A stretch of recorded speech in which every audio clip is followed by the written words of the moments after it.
for the past couple years at this point, me and the homie Dr. Thirst, if you don't know, check him out on his YouTube channel, Dr. Thirst, or come check us out on The Thirsty Boys. We do podcasts and a bunch of other fun stuff there. Check him out. Great dude. Anyway, back to the story. Me and the homie Dr. Thirst, past couple years, we've been getting up together during winter break for what we've been calling the winter run. So essentially it's just we do the entire Legacy Trail just in one sitting. Like, we just hop on our bikes early in the morning, we just do it, and we see how long it takes to do the whole thing. So anyway, today I'm going to tell you guys about the first time we went on the winter run. Now some stuff went down, guys. Like, this was a crazy time. So to start things off, we weren't even sure, we'd never been to the trail before. We didn't know exactly how it was gonna be. But Dr. Thirst, I remember he didn't have like a bike or whatever, like, so it got pushed back a bit and we couldn't do it on the day that we wanted to. That was supposed to be the coldest day during break, because here in Florida it never really gets too cold. Like, we'll have our cold days every now and then, but it's like you can never count on it being cold the next day. So we weren't able to do it on the day that we knew was going to be cold. So we just found like the next available day for it after we got everything settled. And from the start, stuff was going wrong. It was like, it was kind of like drizzling, so we didn't know if it was going to be completely raining or not. But we're like, we waited too long, so we're just gonna go. We brought, we got money, everything. We were prepared, right?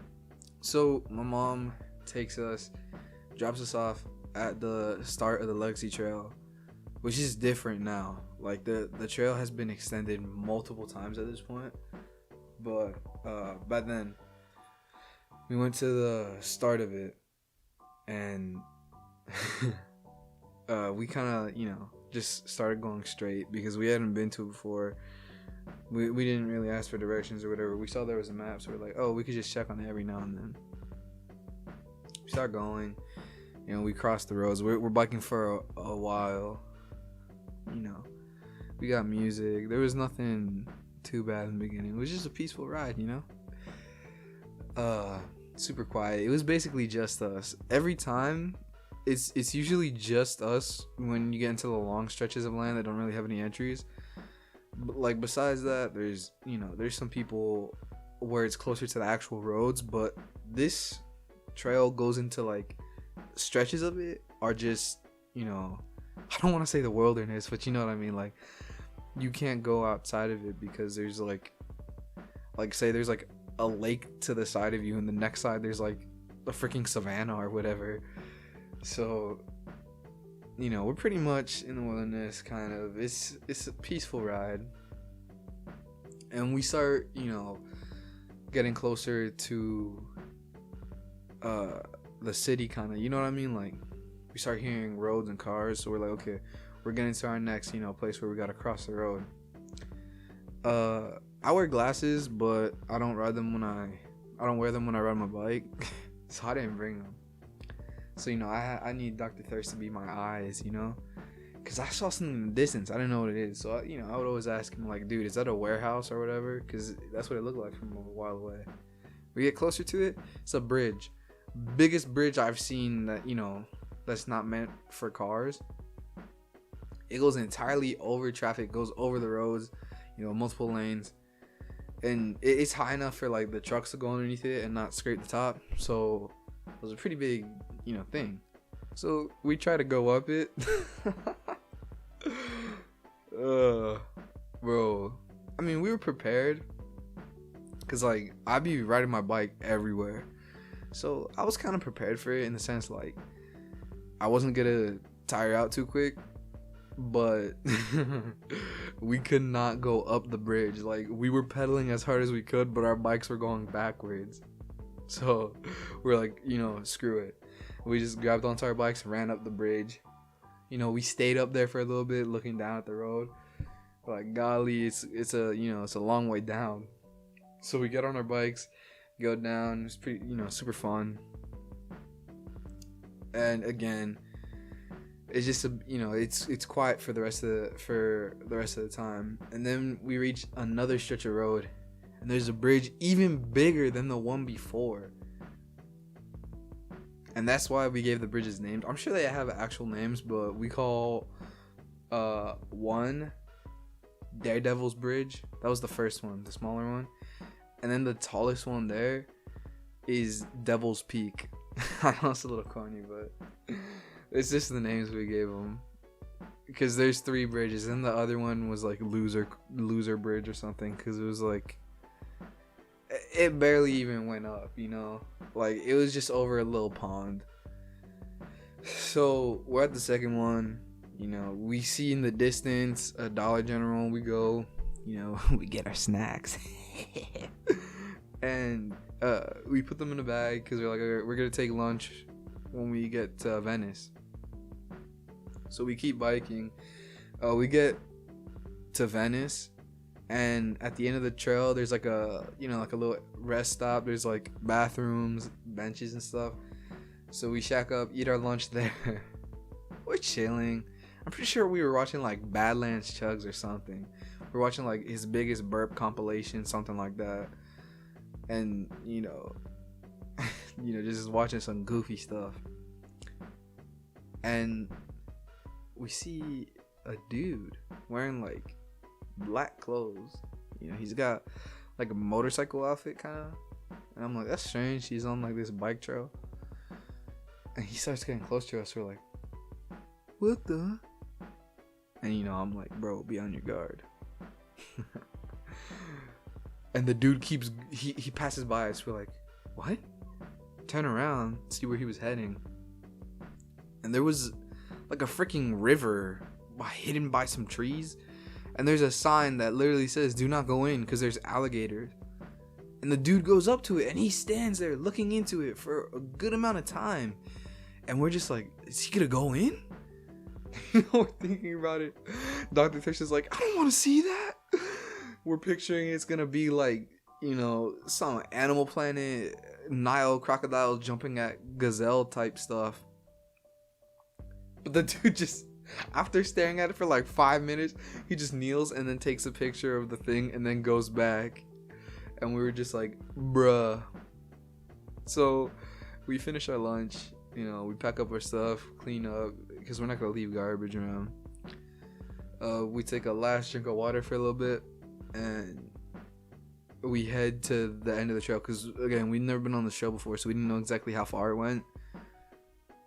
And we just kind of kept going straight, and we felt great. We were like, I even called my mom because she was like, I don't think you guys are gonna be able to get to Venice for me, because we started off in Sarasota. She's like, you guys are not gonna be able to get to Venice. We got to Venice in like 2 hours or something. We were like, I called her and I was like, they said it couldn't be done. But here I am, standing at the sign that says, welcome to Venice. And, I thought it was a big deal. So we feel great. We're like, you know what? I could do a whole nother trail. Because right, like directly in front of it, like in between is like a little train station, and then behind that is the Venice Trail, which is a lot smaller. Like the dude said it was only like 4 miles, and we just finished the Legacy Trail, which at the time I think was like 12.5 miles. So we go through the Venice Trail, and we reach the end of it. And before we turn back, I'm like, dude, I gotta go to the bathroom.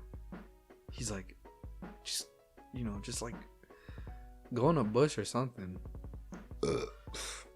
Sorry. I'm so sorry. And I'm like, nah, dude, I gotta poo really bad. And we're like, oh shoot, what are we gonna do? and I see that there's like, you know, a little entrance to a road that goes out into the actual city. And so we're like, okay, let's go there, look around. And yeah, we start we have no idea where we are, bro. We have never been here before, and here we are, our dumbasses on bikes trying to find a bathroom. So we start biking, and we park in this parking lot because we think it's gonna go to a store. And then this big ass semi truck starts moving, and we freak out. We ride out of there because turns out it was like a warehouse or something that we parked at. So, you know, we keep riding, looking for places. We see this one store that looked like, I don't know, like a little store. I was just gonna check if it had a bathroom. And then we look at the sign, and it was an Adam and Eve song. And they sell like not safe for work goodies there. So we're like, what the? And we keep going. We get like a good mile into the city, and we realize there's nothing there. There's no bathrooms that I can go to, you know, in a safe place. So by the time we got there, I didn't even have to go to the bathroom anymore. So we just turned around. We did the 4 miles of that Venice Trail again because it was the way back. We took a little break again at the benches, you know, rehydrate ourselves. We passed under this bridge. I was gonna go pee on the bridge because there was no one there. And Angelo's like, dude, we need to go out of there. We need to get out. And I'm like, bruh, I gotta go. And then I look in the corner, and there's a homeless man just kind of sitting there. And we run out of there.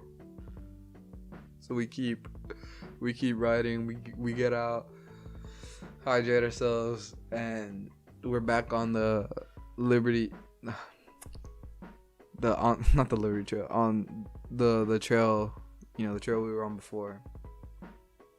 So we just go the way back. We pass the bridges again, and I think by the time it was already like, I want to say it was like 2 something, and that's kind of when it hit us because we started slowing down. And you know, it just out of nowhere hit us. We were tired. We were like, oh shoot, bro, my legs. And here's the thing. Here's what we found out after that time. You know, you're fine as you're riding your bike, but the moment you stop, it's like your legs realize, oh shoot, I just rode all those miles. And your knees turn to jelly, bro. Like, so we kind of, you know, we suffer through, and it was all right because we were still talking to each other. And you know, we had some of our golden Doritos left over. Now, golden Doritos are just, what was it, like sweet spicy chili Doritos, the ones that come in the purple bag. And we only got them because back before we had lunch, Dr. Thirst, he just, you know, we went into the Dollar General, we were looking, and they had a sale. It was like you get 2 bags of chips for like, it was like for like $5 or something. You get 2 bags of Doritos. So I think we got 1 Cool Ranch and 1. No, I think we just got 1 regular Doritos and 1 of the sweet chili one because Dr. Thirst was like, hey, let's try these. So, you know, I was a little skeptical, but I was like, okay. You know, because I'm a Cool Ranch dude myself. Or I was. We get them. And when we open the bag, bro, I kid you not, golden light came out of it because the foil on the inside of the bag is like a silver. And those Doritos are gold. Gold light came out of it, bro. And we tasted those. Those are the best Doritos I've ever had. They're so good. So we savored those. We were like, okay, we gotta savor these. You know. So we were kind of like eating those every now and then for fuel. Which is like such horrible fuel. Like we'd eat like a couple, drink some Gatorade. And you know. We ended up eating, I think in that trip, we ate the entire 2 bags of Doritos. like anything that we burned in the like 30 or so miles we did, it did nothing because we ate those 2 bags of Doritos. They were way too good. We couldn't save them. So we ride back the rest of the way. Our butts are hurting and everything. And I think we started like at 9 in the morning. Actually, it was closer to like 10 in the morning. And we ended up finishing all the trails. We back to the area where we started. I'm pretty sure it was like 3:30 maybe. But the cool thing about it was, I kid you not, we had a playlist going, Not a playlist. I had a Pandora radio station going, connected to a speaker. And when we get to the area, the song that played, the first song that played on the playlist that played when we started off, played again. And we thought it was like the most awesome thing ever, because it was like, it knew the moment, and it was so awesome. So we get there, we get off of our bikes. I'm pretty sure Dr. Thirst was kissing the floor. And we take a leak at the little bathroom there, and we just lay down. I call my mom, like, hey, come pick us up, we're done. She comes pick us up. We take Dr. Thirst back home, and bruh, it was so fun. I mean, we were not totally prepared because it was the first time. Because we ended up doing like more miles than we should have anyway. Because the Liberty, oh my gosh, what am I talking about? The trail is like 12.5 miles one way, so that 2-way trip is like 25, right? Plus the 4 miles of the Venice. Again, that's one way, so that's 8 miles Venice trip. And then plus the extra 2. So we ended up doing like a 35-mile bike ride. And we didn't prepare for it. We weren't training or anything. So we kind of just did it, because we thought we could. And, we had fun, but we were kind of dead afterwards. But, we're young, so we kind of just slept it off. Anyway, we've been doing that every year after. And I highly recommend, if you got a really big trail somewhere near you, get a friend and just schedule a time to say, hey, we're gonna do this trail, all right, and we're gonna do the whole thing. And I guarantee you're gonna like it, because you get to push your limits. Super fun. Anyway, it was a crazy experience, and I loved it. This year I'm not sure if we're gonna be able to do one because of the pandemic and all, but that's something I always look forward to. Anyway, guys, thanks for listening, and I hope you have a Merry Christmas, although it's already practically over. Hope you have a Merry Christmas, guys. And I'm gonna do a special on New Year's too, but just a little early Happy New Year's, and enjoy your break. If you're a student, enjoy your break right now, and even if you're not, enjoy yourself. Thanks, guys, for listening. Consider subscribing. If you truly like my content, comment, subscribe, whatever. Just it'll just make my day. So thanks, guys.